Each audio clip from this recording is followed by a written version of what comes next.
اور اہل نظر حکمہ اور فلاسفہ اور دانشوروں کے حامی سمجھے جاتے تھے، لیکن یہ خلیفہ مکتب اہل حدیث سے وابستہ ہوا، عقائد معتزلہ کی مخالفت کی اور عقائد و افکار میں جدل و مناظرے کو ممنوع قرار دیا، یہاں تک کہ کوئی بھی علمی مباحثت اور مناظرے کا اہتمام جو کرتا سے سزا دیتا تھا۔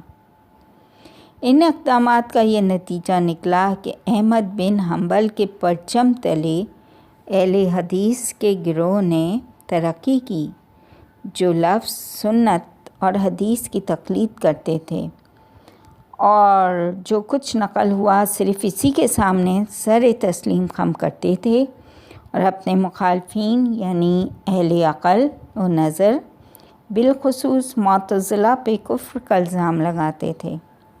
یہ تحریک امام محمد غزالی کے ظہور اور ان کی مشہور کتاب احیاء علوم دین کے سامنے آنے سے شدید تر ہو گئی۔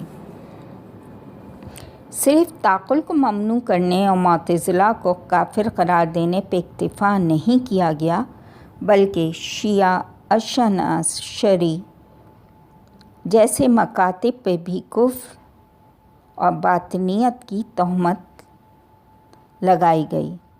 اسلامی تفکر میں جمود پیدا کرنے والے ان اسباب کے ساتھ ساتھ قرن ششم و ہفتم میں تصوف کی وسیع پیمانے پہ ترویج کو شامل کیا جا سکتا ہے۔ بعض محققین کی نظر کے مطابق یہ تصوف علوم عقلی مثلاً فلسفہ و استدلال کے مد مقابل بہت بڑی مصیبت شمار ہوتا ہے، کیونکہ اہل تصوف شریعت اور عقل کے پیروکاروں کے مد مقابل کشف و شہود کو حقائق کے درک کا وسیلہ پیش کرتے تھے۔ حقیقت تک پہنچنے کے لیے عقل و استدلال کو ناکافی سمجھتے تھے اور کبھی تو عقل کو اللہ تعالیٰ کی معرفت و شناخت کے لیے حجاب کا عنوان دیتے تھے۔ مجموعی طور پہ مندرجہ بالا اسباب کو اسلامی تفکر و نظریے کی ترقی میں اہم موانع سمجھا جا سکتا ہے کہ جب بھی فکر و استدلال کے راستے بند کر دیے جائیں تو خود بخود قدامت پرستی اور جمود پروان چڑھیں گے۔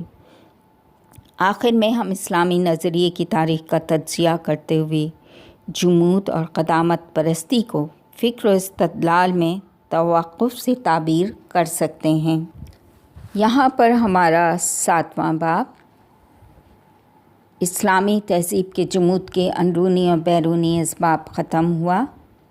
یہاں تک ہم نے صفحہ نمبر 219 تک پڑھا۔ اب 8واں باب بیداری عالم اسلام کی نشاط ثانیہ۔ نمبر 1 صفوی الف صفویوں کا ظہور۔ آیا صفوی خاندان عرب تھے یا ترکی یا کردی یا ایرانی؟ اس حوالے سے محققین میں اختلاف نظر ہے۔ اس خاندان کے سب سے پہلے فرد شیخ صفی الدین اردبیلی جو کہ ایران کے بزرگ مشائخ اور عرفاء میں سے تھے، اپنے مرشد کی جستجو میں شیخ زاہد گیلانی کی خدمت میں حاضر ہوئے اور ان کے مقرب قرار پائے۔ پھر ان کی وفات کے بعد طریقت زاہدیہ کے رئیس بنے۔ شیخ صفی الدین کا مقام معاونیت بڑی اہمیت کا حامل ہے۔ انہوں نے طریقت کے اس لباس میں مذہب تشیع کی وسیع پیمانے پہ نشر و اشاعت کی۔ یوں ان کی ذہانت اور زیر کی وجہ سے یہ مسلک ایران، شام اور بر صغیر تک وسعت سے پھیلا۔ شیخ صفی کے بعد ان کے فرزند صدر الدین ان کے جانشین بنے۔ آرامگاہ بننے سے ان کے پیروکاروں کی فعالیت بڑھی۔ ایل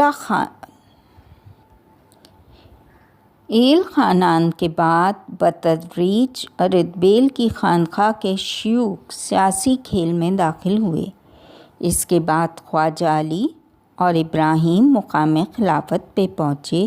اس دوران صفیوں کی تبلیغی سرگرمیاں جاری رہیں، یہاں تک کہ سن 851 جنید صفوی طریقت کے رئیس بنے۔ انہوں نے دنیاوی اقتدار اور طاقت کو ہاتھ میں لینے کی طرف اپنے میلان آشکار کیا اور سلطان کا لقب اپنے لیے پسند کیا۔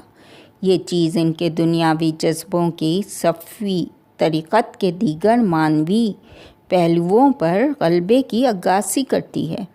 انہوں نے کئی بار اپنے مریدوں کو کفار کے خلاف جہاد پہ آزمایا اور اکسایا۔ حیدر 860 قمری میں جنید کے جانشین بنے، پھر حیدر کے بعد علی اس کا جانشین بنا۔ اس نے اپنے آپ کو بادشاہ کہا۔ صفیوں کی سیاسی سرگرمیاں باعث بنی کہ آق قنیلو، جو کہ صفیوں کے دوست اور ہم پیالہ تھے، ان کے حوالے سے تشویش کا شکار ہوئے۔ بالآخر علی آق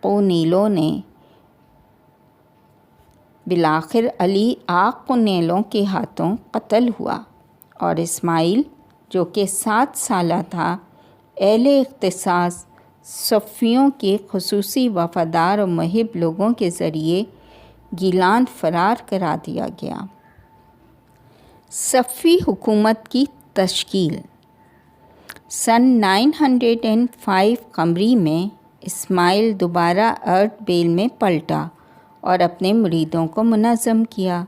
اس نے سن 907 قمری میں آق نیلوں کی کمزوری سے فائدہ اٹھاتے ہوئے تبریز شہر کے اوپر قبضہ کر لیا اور تاج پوشی کی تقریب منعقد کی۔ یہ سب اقدامات اہل اختصاص نے انجام دیے، چونکہ اس وقت اسماعیل کی عمر 14 سال سے زیادہ نہ تھی۔ اس نے رسمی طور پہ حکومت کا مذہب شیعہ قرار دیا اور امامیہ اثنا عشریہ کی ترویج و استحکام کی کوششیں کیں۔ کچھ عرصے کے بعد اسماعیل نے ایران کے شمال مشرقی علاقوں کی صورتحال درست کرنے کے لیے ازبکان سے جنگ کی، لیکن اہل شمشیر، ترک لوگ اور اہل قلم دفاتر کے ایرانی لوگوں میں اختلافات کے باعث وہ معرکہ نجدان میں کچھ پیش رفت نہ کر سکے اور یہ معرکہ ایرانیوں کے ضرر میں اختتام پذیر ہوا۔ مغربی محاذ میں بھی اسماعیل عثمانیہ کی سنی حکومت سے اساسی اختلافات رکھتا تھا۔ عثمانی حکومت کسی صورت میں بھی صفیوں کی شیعہ حکومت کو قبول کرنے کے لیے تیار نہ تھی۔